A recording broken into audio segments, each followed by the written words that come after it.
নমস্কার বন্ধুরা, সকালের টিফিন নিয়ে হাজির আমি ইন্দ্রাণী। আজ বানিয়ে ফেলেছিলাম কষা কষা আলুর দম, যার জন্য জিরে, তেজপাতা, শুকনো লঙ্কা দিলাম ফোড়ন, আর কিছু পেঁয়াজ কুচি, রসুন, আদা, টমেটো সব দিয়ে ভালো করে মশলাটাকে কষালাম। কষাতে কষাতে সামান্য একটু দেব জল।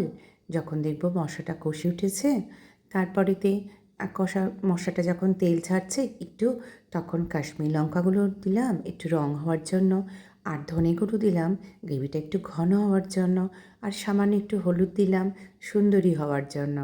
দিয়ে সবটা দেওয়ার পর ভালো করে একটু জল দিয়ে ব্যাস বয়েল করা যে আলুগুলো ছিল সেগুলোকে ঢেলে দিলাম। এবার দিয়ে দিলাম কাসুরি মেথি ওপর থেকে, আর ঘি দিয়ে নামিয়ে ফেলবো। এবার করতে হবে আমায় পরিবেশন রুটির সাথে, আর ছিল তার সঙ্গে ঘরে পাতা টক দই। সবটাই আমার বাড়ির হোমমেডই চলে বন্ধুরা। তো এই ছিল সকালের টিফিন, টক দই, ডিম সেদ্ধ, আলুর দম, আর রুটি, আর ড্রাগন ফ্রুটসের জুস।